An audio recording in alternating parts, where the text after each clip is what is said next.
नमस्कार दोस्तों, स्वागत है आप सभी का आरपीएन नंबर 1 स्टडी चैनल पर। तो दोस्तों, आज के हम इस वीडियो में हम राजस्थान की जो रीति रिवाज और प्रथाएं हैं वो टॉपिक पढ़ने वाले हैं। अगर अभी तक आपने हमारे चैनल को सब्सक्राइब नहीं किया तो जल्दी से सब्सक्राइब कर लें और इसी तरह की वीडियो हम इस चैनल पर लाते रहते हैं, तो आपके पीटीटी के एग्ज़ाम के लिए आपको बहुत फ़ायदा होगा। इस वीडियो की पीडीएफ के लिए आप हमारे टेलीग्राम ग्रुप को भी ज्वाइन कर लीजिएगा। तो शुरू करते हैं आज का हमारा पहला क्वेश्चन। तो आज का हमारा पहला क्वेश्चन है, बडार क्या है। हमें सिंपल सा बताना है कि बडार क्या है। ऑप्शन 1 नंबर है मृत्यु भोज, ऑप्शन नंबर बी है विवाह के अवसर पर प्रतिभोज, ऑप्शन नंबर सी है विशेष राजस्थानी व्यंजन, या फिर ऑप्शन नंबर डी सिर का आभूषण। तो दोस्तों, जो बडार है वो विवाह के अवसर पर जो प्रतिभोज कराया जाता है उसको बडार कहते हैं। ऑप्शन नंबर बी आपका एकदम सही जवाब होगा। बडार विवाह के अवसर पर जो भोजन कराया जाता है, जो प्रतिभोज कराया जाता है, उसे बडार कहते हैं। चलिए अगला क्वेश्चन देखते हैं। अगला क्वेश्चन है, निम्न में से राजस्थान के लोक जीवन में नारचारी शब्द किससे संबंधित है। हमें सिंपल सी ये चीज़ बतानी है कि नारचारी क्या है। ऑप्शन नंबर 1 है गृह क्रीड़ा, ऑप्शन नंबर बी है लोक नृत्य, ऑप्शन नंबर सी है आभूषण, या फिर ऑप्शन नंबर डी परंपरा। तो दोस्तों, इसका जो जवाब होगा वो होगा गृह क्रीड़ा। नारचारी एक गृह क्रीड़ा है। चलिए अगला क्वेश्चन देखते हैं। निम्न में से कौन सा संस्कार जन्म से संबंधित है। तो जो 16 संस्कार होते हैं उनमें से जो एक होता है वो होता है जन्म संस्कार। तो हमें ये बताना है कि निम्न ऑप्शंस में से कौन सा जो संस्कार है वो जन्म से संबंधित है। तो ऑप्शन नंबर ए है सामेला, ऑप्शन नंबर बी है बान, ऑप्शन नंबर सी है मौसर, या फिर ऑप्शन नंबर डी जड़ूला। तो दोस्तों, उम्मीद करता हूँ कि सबका ये जो जवाब है वो सही होगा। तो दोस्तों, ज़्यादातर का सभी का जवाब है वो सही है। ऑप्शन नंबर डी जो जड़ूला है वो एक जन्म संस्कार है। चलिए अगला क्वेश्चन देखते हैं। अगला क्वेश्चन है, निम्न में से राजस्थान में किस रीति रिवाज का संबंध विवाह से। तो हमें वो रीति रिवाज बताना है जो विवाह से संबंधित है। ऑप्शन नंबर ए जड़ूला, ऑप्शन नंबर बी पनघट पूजा, ऑप्शन नंबर सी पगड़ी का दस्तूर, ऑप्शन नंबर डी सामेला। तो दोस्तों, बिल्कुल ऑप्शन नंबर डी सामेला है जो एक विवाह से संबंधित रीति रिवाज है। तो ऑप्शन नंबर डी आपका एकदम सही जवाब हो जाएगा। चलिए अगला क्वेश्चन है, शारदा एक्ट का संबंध है। ये एक एक्ट है शारदा एक्ट। तो हमें बताना है कि ये किस चीज़ से संबंधित है। ऑप्शन नंबर ए बाल विवाह से, ऑप्शन नंबर बी सती प्रथा से, ऑप्शन नंबर सी बहुपत्नी विवाह से, या फिर ऑप्शन नंबर डी विधवा पुनर्विवाह से। तो दोस्तों, इसका जो सही जवाब है वो होगा ऑप्शन नंबर ए बाल विवाह। शारदा जो एक्ट है वो बाल विवाह से संबंधित है। अगर बात करें कि राजस्थान में सबसे ज़्यादा जो बाल विवाह है वो अक्षय तृतीया के दिन होते हैं। ऐसा माना जाता है कि जो अक्षय तृतीया है उस दिन जो है वो राजस्थान में बाल विवाह सबसे ज़्यादा होते हैं। अभी तो फिलहाल ऐसा नहीं होता, लेकिन पहले बहुत ज़्यादा होता था। अक्षय तृतीया के दिन बाल विवाह राजस्थान में बहुत ज़्यादा होता था। चलिए अगला क्वेश्चन देखते हैं। शारदा एक्ट के प्रेरणता थे, मतलब हमें ये बताना है कि जो शारदा एक्ट था उसकी शुरुआत किसने की थी। प्रेरणता का मतलब होता है कि किसने शुरुआत की। ऑप्शन नंबर 1 है अर्जुन लाल सेठी, ऑप्शन नंबर बी है राय बहादुर हरिवाला, ऑप्शन नंबर सी गोकुलभाई भट्ट, या फिर option number D Mohanlal Sukhadia. तो दोस्तों, इसका जो सही जवाब होगा वो होगा Rai Bahadur Harbilas. Option number B Rai Bahadur Harbilas थे, उन्होंने शारदा एक्ट की जो प्रारंभ था वो किया था। चलिए अगला क्वेश्चन है हमारा, मृत व्यक्ति को शमशान ले जाने के लिए प्रयुक्त लकड़ी की सैया कहलाती है।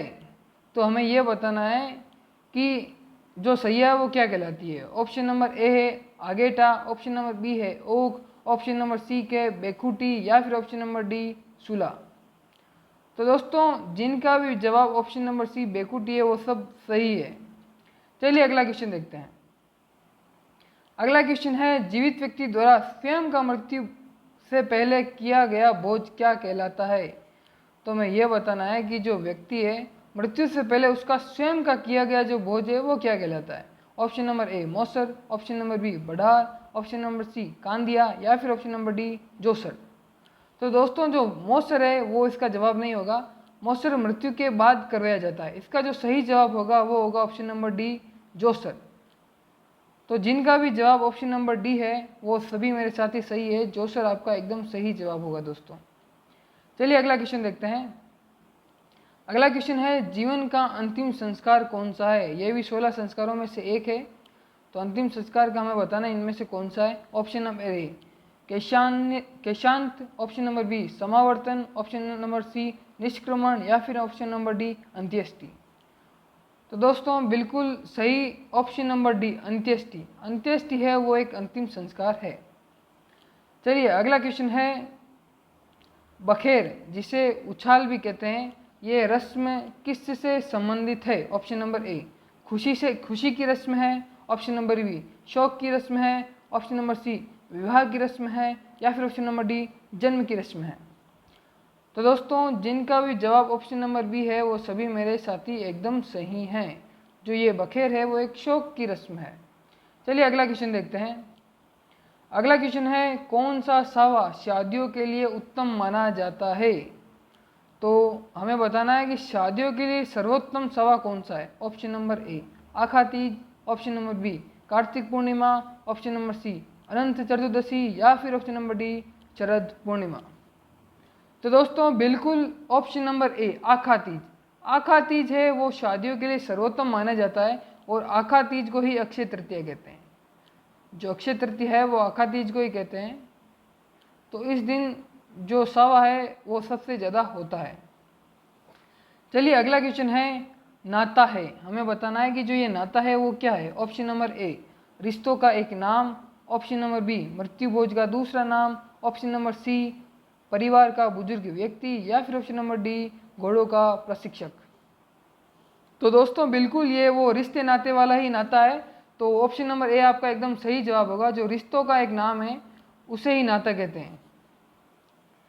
चलिए हमारा अगला क्वेश्चन है पानी वाला संस्कार किससे संबंधित है? ऑप्शन नंबर ए विवाह से, ऑप्शन नंबर बी मृत्यु से, ऑप्शन नंबर सी बच्चे के जन्म से या फिर ऑप्शन नंबर डी गृह प्रवेश से। तो दोस्तों इसका जो सही जवाब होगा वो होगा ऑप्शन नंबर बी मृत्यु। जो पानी वाला संस्कार है वो मृत्यु से संबंधित है। ऑप्शन नंबर बी सही जवाब होगा दोस्तों। चलिए हमारा अगला क्वेश्चन है संथारा प्रथा किस धर्म से संबंधित है? हमें बताना है कि जो ये संथारा प्रथा है वो किस धर्म से संबंधित है। संथारा प्रथा ऑप्शन नंबर ए हिंदू से, ऑप्शन नंबर बी मुस्लिम से, ऑप्शन नंबर सी बौद्ध धर्म से या फिर ऑप्शन नंबर डी जैन धर्म से। तो दोस्तों इसका जो सही जवाब होगा वो होगा ऑप्शन नंबर डी जैन। संथारा जो प्रथा है वो जैन धर्म से संबंधित है। चलिए हमारा अगला क्वेश्चन है कुकड़ी की रस्म किस जनजाति में प्रचलित है? तो हमें यही बताना है कि जो कुकड़ी की रस्म है वो किस जनजाति में प्रसिद्ध है। ऑप्शन नंबर ए भीलों में, ऑप्शन नंबर बी सांसी जनजाति में, ऑप्शन नंबर सी डामोर जनजाति में या फिर ऑप्शन नंबर डी मीणा जनजाति में। तो दोस्तों बिल्कुल नहीं, ये भीलों का नहीं है। ऑप्शन नंबर बी सांसी। जो कुकड़ी की रस्म है वो सांसी जनजाति के लोगों में प्रचलित है। ऑप्शन नंबर बी आपका एकदम सही जवाब होगा दोस्तों। चलिए अगला क्वेश्चन है किसके शासनकाल में मेवाड़ में सर्वप्रथम डाकन प्रथा पर रोक लगाई गई? तो ऑप्शन नंबर ए है Maharana Amar Singh, option number B है Maharana Bhim Singh, option number C है महाराणा भूपाल सिंह या फिर option number D Maharana Swaroop Singh. तो दोस्तों जो डाकन प्रथा पर रोक है वो सर्वप्रथम लगाई गई महाराणा स्वरूप सिंह के काल में। Option number D. Option number D जिनका भी जवाब है वो सभी मेरे साथी बिल्कुल सही हैं। महाराणा स्वरूप सिंह आपका एकदम सही जवाब हो जाएगा। चलिए हमारा अगला क्वेश्चन है हाड़ौती के पॉलिटिकल एजेंट, मतलब जो पॉलिटिकल एजेंट है हाड़ौती के विल्किंसन, उनके प्रयासों से किस प्रथा पर रोक लगाई गई? ऑप्शन नंबर ए त्याग प्रथा, ऑप्शन नंबर बी है कन्यावध प्रथा, ऑप्शन नंबर सी है डाकन प्रथा या फिर ऑप्शन नंबर डी समाधि प्रथा। तो दोस्तों जो हाड़ौती के पॉलिटिकल एजेंट है विल्किंसन, उनके द्वारा कन्यावध पर रोक लगाई गई। ऑप्शन नंबर बी एकदम सही जवाब होगा दोस्तों। चलिए हमारा अगला क्वेश्चन है, मृत्यु उत्सव के लिए राजस्थान में निम्नलिखित में से कौन सा एक नाम है? ऑप्शन नंबर ए दापा, ऑप्शन नंबर बी मौसर, ऑप्शन नंबर सी हेल्मो या फिर ऑप्शन नंबर डी बडार। तो दोस्तों बिल्कुल आप सभी एकदम सही हैं। जो ऑप्शन नंबर बी मौसर है वो आपका सही आंसर होगा इस क्वेश्चन का। चलिए अगला क्वेश्चन देखते हैं।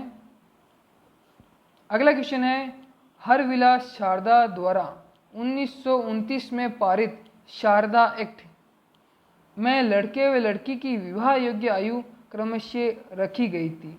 तो शारदा एक्ट के बारे में अभी हमने पहले भी एक दो इम्पोर्टेंट चीज़ें देखी थी। तो इस प्रश्न में हमें जो न्यूनतम आयु इस एक्ट में रखी गई थी वो बतानी है। ऑप्शन नंबर ए 18 व 14। दोस्तों इधर जो है वो मैन की है और इधर जो है वो वुमेन की है। तो ऑप्शन नंबर बी है 21 18, ऑप्शन नंबर सी है 18 15, ऑप्शन नंबर डी 19 व 16। तो दोस्तों इसका जो सही जवाब होगा वो होगा ऑप्शन नंबर ए।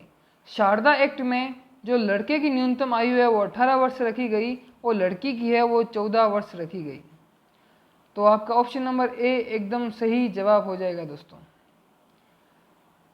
चलिए हमारा अगला क्वेश्चन है, ग्रामीण क्षेत्रों में सब्जी व अन्य सामान खरीदने के बदले दिया जाने वाला अनाज का क्या कहलाता था? तो जो ग्रामीण क्षेत्रों में सब्जी वो अन्य सामान लेते थे, तब जो उसके बदले में जो अनाज दिया जाता था उसे क्या कहते थे, ये हमें पूछा है। ऑप्शन नंबर ए कीना, ऑप्शन नंबर बी है ईंच, ऑप्शन नंबर सी है लाड़ी या फिर ऑप्शन नंबर डी दाढ़। तो दोस्तों इसका जो सही जवाब होगा वो होगा ऑप्शन नंबर ए कीड़ा। जो कीड़ा है वो जो वस्तुओं के बदले में जो अनाज देते थे उसे कहा जाता था।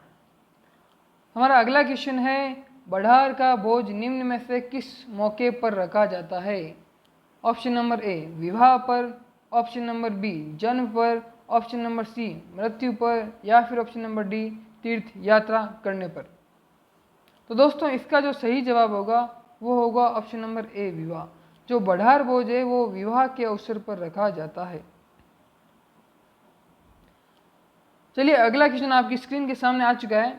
अगला क्वेश्चन है, उदयपुर राज्य में डाकन प्रथा पर प्रतिबंध कब लगाया गया? हमें सिंपली टाइम पीरियड पूछा है कि उदयपुर में डाकन प्रथा पर रोक कब लगाई गई।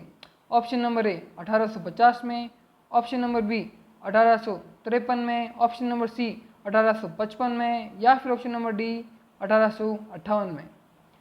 तो दोस्तों इसका जो सही जवाब होगा वो होगा 1853, ऑप्शन नंबर बी। जिन भी मेरे साथियों का जवाब ऑप्शन नंबर बी है वो सभी मेरे साथी सही हैं। चलिए अगला क्वेश्चन है, आदिवासियों में प्रचलित लीला मोरिया संस्कार किस अवसर से जुड़ा है? तो जो ये लीला मोरिया संस्कार है वो कौन से अवसर पर जुड़ा है आदिवासियों में, ये हमें सिंपली बताना है। ऑप्शन नंबर ए है विवाह से, ऑप्शन नंबर बी है सगाई से, ऑप्शन नंबर सी है जन्म से या फिर ऑप्शन नंबर डी नामकरण से। तो दोस्तों जो लीला मोरिया संस्कार है वो आदिवासियों में विवाह से जुड़ा है, ऑप्शन नंबर ए। जिन भी मेरे साथियों का जवाब ऑप्शन नंबर ए वो सभी सही है कि जो ये लीला मोरिया संस्कार है वो विवाह से जुड़ा हुआ है। चलिए हमारा अगला क्वेश्चन है, राजस्थान में गोला, दरोगा, चाकर, चेला आदि संबोधन किसके लिए प्रयुक्त होते थे? तो हमें ये बताना है कि गोला, दरोगा, चाकर और चेला ये शब्द किसके लिए प्रयुक्त होते थे। ऑप्शन नंबर ए है तांत्रिक के लिए, ऑप्शन नंबर बी है घरेलू दास के लिए, ऑप्शन नंबर सी है पुलिस कर्मियों के लिए या फिर ऑप्शन नंबर डी बंधुआ मजदूर के लिए। तो दोस्तों इसका जो सही जवाब है वह है ऑप्शन नंबर बी। घरेलू दास को गोला, दरोगा, चाकर या चेला कहा जाता था। ऑप्शन नंबर बी आपका एकदम सही जवाब होगा। चलिए हमारा अगला क्वेश्चन है, आखा से क्या आशय है? हमें सिंपली ये बताना है कि जो आखा शब्द है उसका क्या अर्थ है। ऑप्शन नंबर ए मकान की छत, ऑप्शन नंबर बी मांगलिक अवसर पर काम आने वाले चावल या गेहूं के दाने, ऑप्शन नंबर सी छोटी एवं हल्की बैलगाड़ी या फिर ऑप्शन नंबर डी पत्थर खोदने में प्रयुक्त उपकरण। तो दोस्तों आपने घर में कई बार सुना होगा, तो जो आखा है वो मांगलिक अवसर पर काम लिए जाने वाले चावल या गेहूँ होते हैं। आपने घर परिवार या फिर कई त्योहारों में सुना होगा। तो ऑप्शन नंबर बी आपका एकदम सही जवाब हो जाएगा। आखा चावल या गेहूँ के दाने को कहते हैं जो मांगलिक अवसर पर काम में लिए जाते हैं। तो दोस्तों इसी के साथ ये वीडियो खत्म होती है। उम्मीद करता हूँ कि आपको सेशन पसंद आया होगा। मिलते हैं किसी अगली वीडियो में, तब तक के लिए थैंक यू।